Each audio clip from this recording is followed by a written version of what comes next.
Hey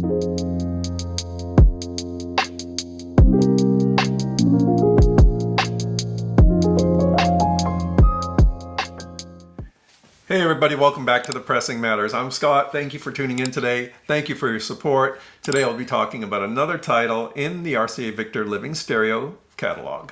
And this one is for LSC-2575, the Chopin Piano Concerto No. 1 with Arthur Rubinstein, the new Symphony Orchestra, conducted by Stanislaw Scrowaczewski. Pardon me. I looked at that name and I was like, Scott, maybe you better not pronounce this on camera or try. You actually probably slaughtered it. But yeah, Scrowaczewski. I've never heard anyone pronounce it, so I don't know. But that guy. This is a great record. It is a wonderful performance. The sound is very, very good. It's engineered by Kenneth Wilkinson. We'll get into all the specifics of this and the two pressings I have, a 1S pressing and the Analogue Productions reissue. First, a couple news points. There is no news to report on the Analogue Productions Living Stereo situation. Thank God. I've been checking it all week. We haven't lost any titles this week, so everything is still there that was there in the last video.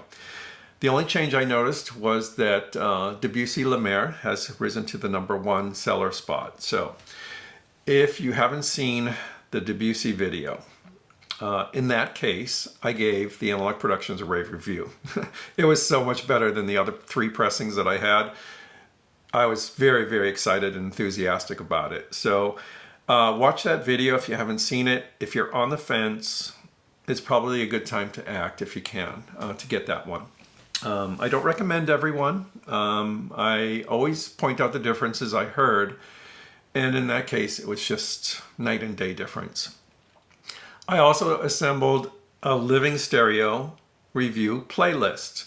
I don't know why I never did that before, but I actually binge watched a bunch of them the other day, and I said, let me put these in a playlist, because people that are watching my videos, especially on this subject, might be interested in kind of cycling through and seeing all the different videos going back 3 years. The earliest ones are a little rough, I admit, but as I moved on and got more experience with being on camera and on the channel, they get better and better, I think. So if you'd like to binge watch the Pressing Matters Living Stereo reviews, just go to the main page and click playlist and you'll see it right there. I was so glad to see that Analogue Productions included 2 Rubinstein titles in their 2 series of Living Stereo reissues. To me, he's one of the foremost artists on the Living Stereo label, and to ignore him would be such a crime. We got a few with classic records, not a lot. Some that were not redone by Chad on his new series, but these 2 titles were not in classic records. The Rachmaninoff Rubinstein record. That's just wonderful. I reviewed that. You can take a look at it there. And this one's fabulous too. To me, all Rubinstein records are worth having, especially the Chopin records. Rubinstein and Chopin seem like a marriage made in heaven. There's just no one like Rubinstein to interpret Chopin. There just isn't. It's almost like he's an extension of the composer. Just fabulous. When you hear this record, you'll know exactly what I'm talking about. The way he phrases things, the way his touch and timing and everything about the way he presents it is elegance. That's the only word you can say for it. And this recording by Kenneth Wilkinson is elegant as well. It presents this music in its best light. Just beautiful, beautiful. The concerto is in 3 movements. So you have the opening statement from the orchestra. It's quite a big announcement of the main themes. And then it's quite long, actually, the introductory statement.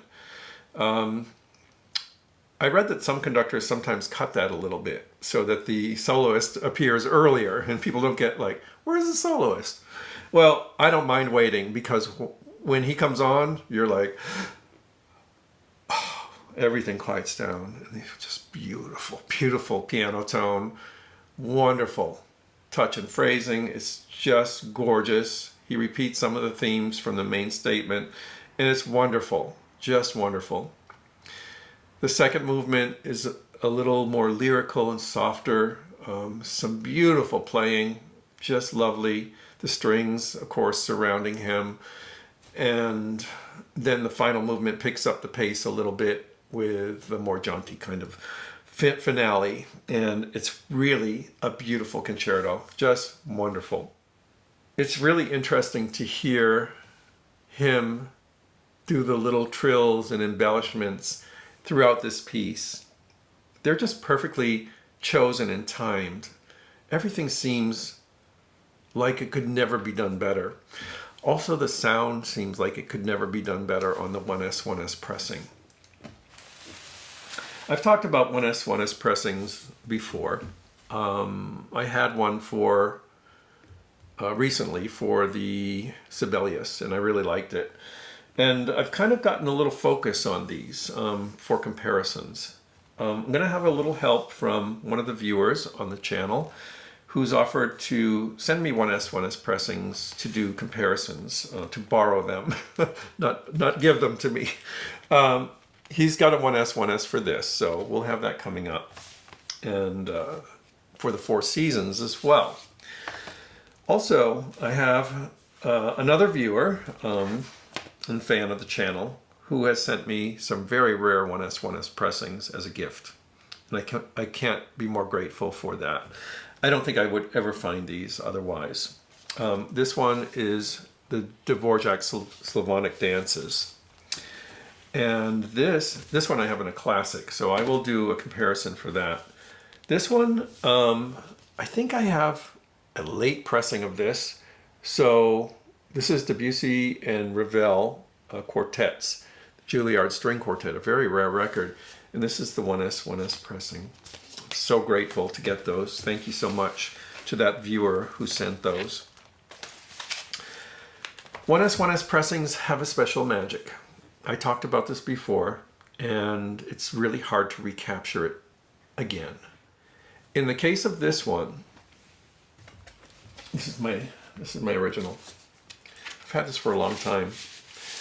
I mark what it is for RCAs, what stamper and everything, what plant. This is my favorite, Indianapolis. Perfect pressing, gorgeous, just wonderful. 1S, first pressing. When you hear this one, especially now on my system as it is, and this doesn't always happen, you completely relax into the performance and you're like, don't have a care in the world, not a criticism in the world. Everything seems right. Everything seems perfect. The sound is just as you would like it. And that is the impression I got when I listened to that original pressing. The strings are so transparent and silky, no grain on them, just lovely. Kenneth Wilkinson does this so well. And the separation and balances between everything is perfect. The brass just has enough bite, no harshness. Everything has a slightly soft glow, not a lot. This was a little more modern sounding than the earlier Living Stereo titles. This came a bit later, 2575. So, and it's Kenneth Wilkinson is different from the recording engineers that were working in America. So he's got a lovely way with recording a concerto. And I heard this many times, and especially on that Rachmaninoff Reader's Digest set with Earl Wild. The balances are just incredible. And this is very similar to that in that regard. Everything sounds perfect on this 1S pressing. Honestly, I was like, if they can just match this, they'll be having a win. It's perfection in my opinion. Just lovely. The new one is cut by Ryan K. Smith from the original master tapes. It's in a fabulous jacket. I mean, that's... I was so glad that all the last four that I got were in these heavy-duty gloss jackets. They're really pretty. The reproduction's very good. The pressing is great, of course. And the sound has opened up a bit. It seems like the piano parts are brought a little bit forward. So not a lot, just enough to give it a little more detail in the strike of the keys and a little bit more sparkle. It also brings out the orchestra a bit more, and there's more space and separation overall, and a little more power in the climaxes. There is a slight loss of the silky string tone, and that's something that I'm finding as I go through these, especially if I have the preferred original pressing, that you sometimes get. It's a different sound overall. You get a little more clarity in the strings and a little more separation, but a little less of the smoothness and the buttery feeling of the original. And that is where a lot of collectors like to have both. And that's what I like to have. I like to have the best original and the best reissue. And this reissue is done extremely well. I have a slight preference for the original in this case, but if you don't have this performance, you must get this performance. And I don't know, I don't think this title commands a super high price for 1S pressings.